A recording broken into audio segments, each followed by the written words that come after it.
Good morning, Brit Lit. I wonder if any of y'all are awake yet. So, we're going to start off today with Chapter 1 of Jane Eyre. Remember to refer to the handout that I gave you so that you know exactly what you're doing and which day that you're doing it. As you can see from that, it says today, Tuesday, 3/17. It's going to have a Chapter 1 read aloud with Major Davis, which is what I'm about to do. And then after that, you're going to read Chapter 2 and answer the questions in your packet for Chapters 1 and 2. And then you have to submit that to Turnitin. Okay, so do that tonight. Tomorrow, you'll get back on YouTube and there'll be another video, probably not looking at me because we get to start working from home tomorrow. Yay! And so for that one, I'll just be going through and discussing Chapters 1 and 2, going over the questions, just like we would do in class. Okay? All right, so let's get going. You ready? All right. And I know my book looks different from yours, but it's fun. Chapter 1. There was no possibility of taking a walk that day.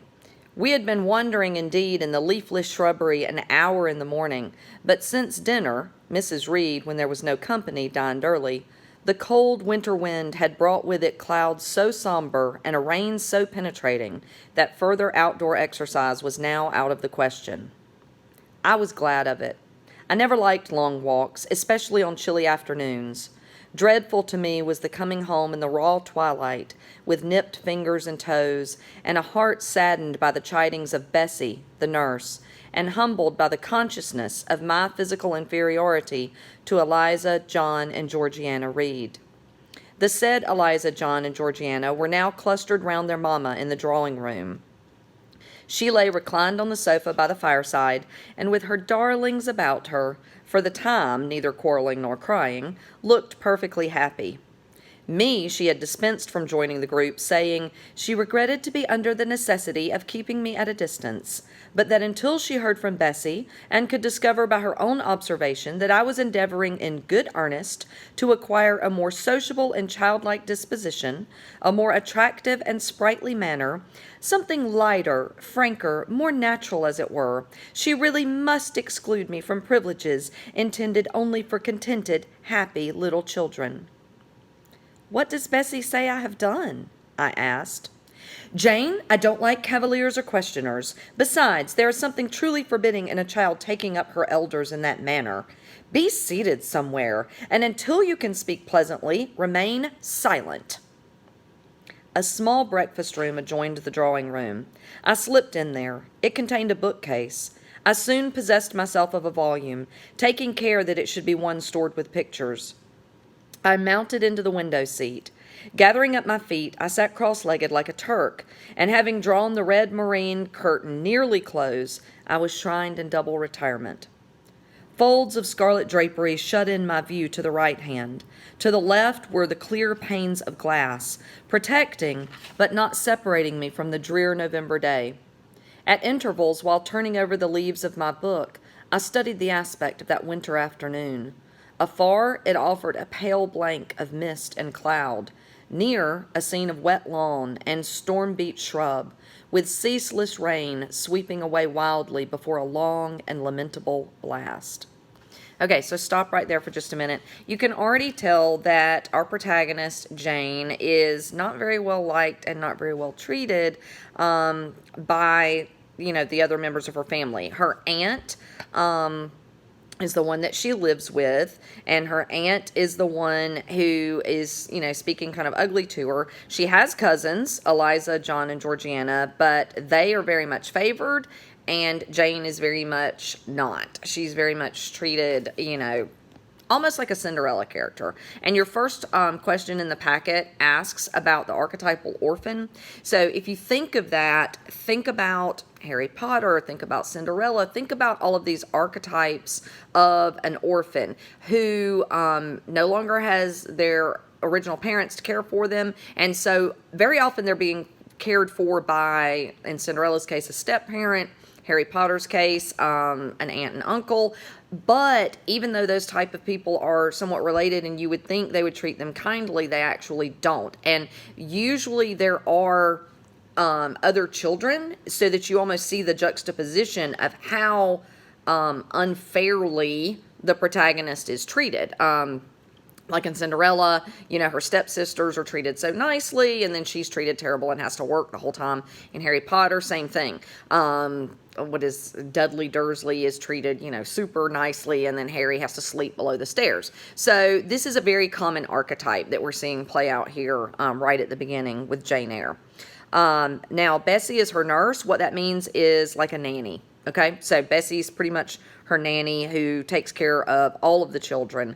And so you're going to see her mentioned a good bit as well. So the rest of the family is in the breakfast room, which would be kind of like a little den or something. And Jane has been sent away, which was fine with her. She'd rather be on her own. So she goes to a window seat. And y'all know what that is, right? Kind of like right outside my door, how there's that window. But in a lot of places it'll be bigger. It'll be an actual full seat, and it has curtains that you can pull. So she's kind of, tucked in there, just sort of very safe, like kids like to do. And if you remember the little movie clip that I showed you, there was a picture of that, of her going into the window seat.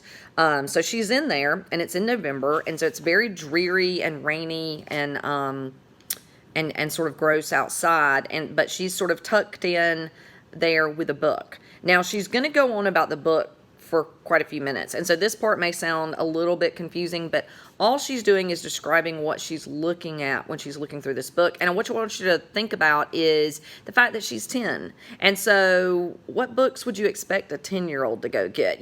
Probably like fairy tales or something happy and pleasant and all that. Let's look at what Jane chose. I returned to my book, Bewick's History of British Birds. The letterpress thereof I cared little for, generally speaking, and yet there were certain introductory pages that, child as I was, I could not pass quite as a blank.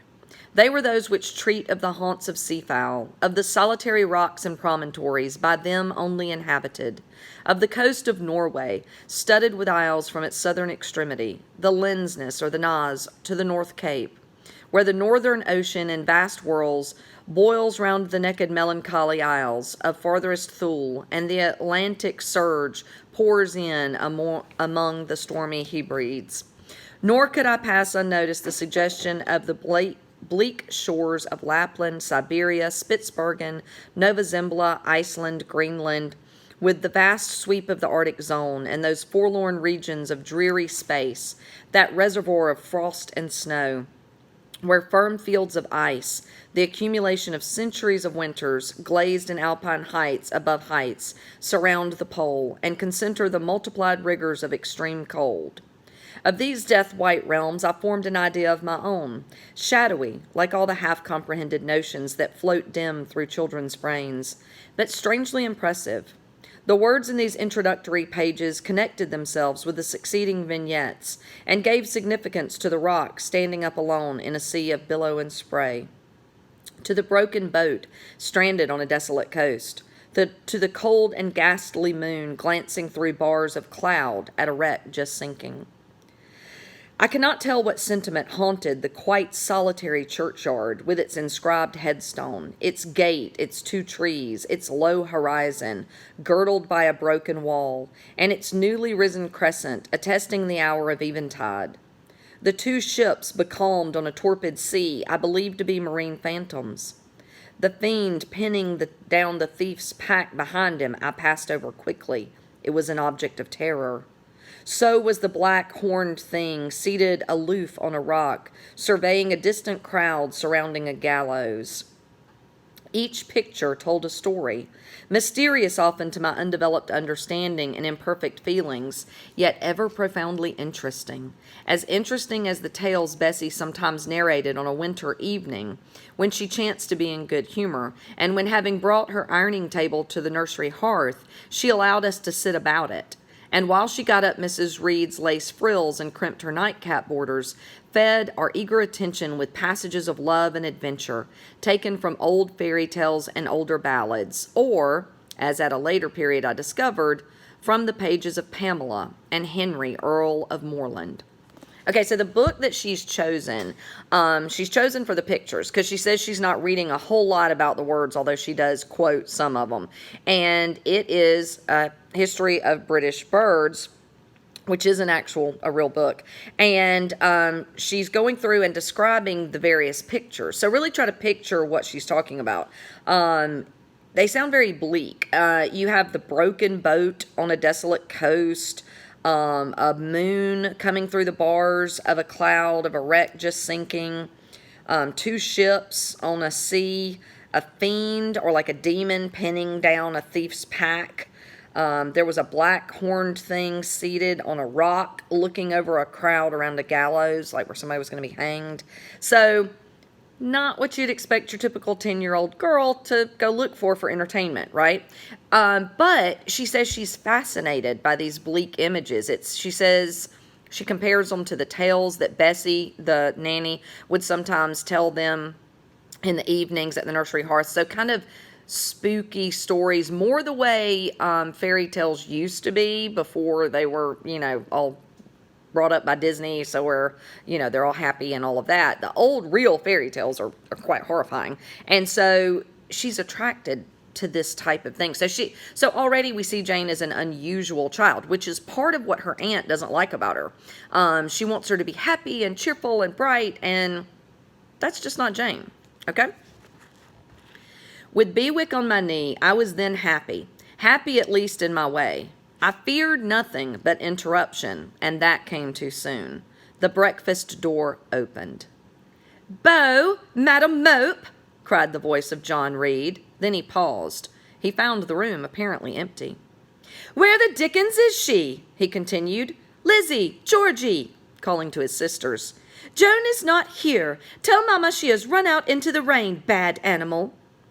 It is well I drew the curtain, thought I, and I wished fervently he might not discover my hiding place. Nor would John Reed have found it out himself. He was not quick, either of vision or conception. But Eliza just put her head in at the door and said at once, "She is in the window seat, to be sure, Jack." And I came out immediately, for I trembled at the idea of being dragged forth by the said Jack. "What do you want?" I asked with awkward diffidence. "Say, what do you want, Master Reed?" was the answer. "I want you to come here." And sitting himself in an armchair, he intimated by a gesture that I was to approach and stand before him. John Reed was a schoolboy of 14 years old, 4 years older than I, so she's just 10. For I was but 10, large and stout for his age, with a dingy and unwholesome skin, thick lineaments and a spacious visage, heavy limbs and large extremities. I picture him looking like Dudley Dursley. He gorged himself habitually at table, which made him bilious, and gave him a dim and bleared eye and flabby cheeks. He ought now to have been at school, but his mamma had taken him home for a month or two, on account of his delicate health. Mr. Miles, the master, affirmed that he would do very well if he had fewer cakes and sweetmeats sent him from home. But the mother's heart turned from an opinion so harsh, and inclined rather to the more refined idea that John's sallowness was owing to over-application and perhaps to pining after home. John had not much affection for his mother and sisters, and an antipathy to me. He bullied and punished me, not 2 or 3 times in the week, not once or twice in the day, but continually. Every nerve I had feared him, and every morsel of flesh on my bones shrank when he came near. There were moments when I was bewildered by the terror he inspired, because I had no appeal whatever against either his menaces or his inflictions. The servants did not like to offend their young master by taking my part against him, and Mrs. Reed was blind and deaf on the subject. She never saw him strike or heard him abuse me, though he did both now and then in her very presence, more frequently, however, behind her back. Habitually obedient to John, I came up to his chair. He spent some 3 minutes in thrusting out his tongue at me as far as he could without damaging the roots. I knew he would soon strike, and while dreading the blow, I mused on the disgusting and ugly appearance of him who would presently deal it. I wonder if he read that notion in my face, for all at once, without speaking, he struck, suddenly and strongly. I tottered, and regaining my equilibrium, retired back a step or 2 from his chair. "That is for your impudence in answering Mama a while since," said he, "and for your sneaking way of getting behind curtains, and for the look you had in your eyes 2 minutes since, you rat." Accustomed to John Reed's abuse, I never had an idea of replying to it. My care was how to endure the blow which would certainly follow the insult. "What were you doing behind the curtain?" he asked. "I was reading." "Show the book." I returned to the window and fetched it thence. "You have no business to take our books. You are a dependent, Mama says. You have no money. Your father left you none. You ought to beg, and not live here with gentlemen's children like us, and eat the same meals we do, and wear clothes at our Mama's expense. Now, I'll teach you to rummage my bookshelves, for they are mine. All the house belongs to me, or will do in a few years. Go and stand by the door, out of the way of the mirror and the windows." I did so, not at first aware what was his intention. But when I saw him lift and poise the book and stand and act to hurl it, I instinctively started aside with a cry of alarm. Not soon enough, however. The volume was flung. It hit me, and I fell, striking my head against the door and cutting it. The cut bled. The pain was sharp. My terror had passed its climax. Other feelings succeeded. "Wicked and cruel boy," I said. "You are like a murderer. You're like a slave driver. You're like the Roman emperors." I had read Goldsmith's History of Rome, and I had formed my opinions of Nero, Caligula, etc. Also, I had drawn parallels in silence, which I never thought thus to have declared aloud. "What? What?" he cried. "Did she say that to me? Did you hear her, Eliza and Georgiana? Won't I tell Mama? But first—" He ran headlong at me. I felt him grasp my hair and my shoulder. He had closed with a desperate thing. I really saw in him a tyrant, a murderer.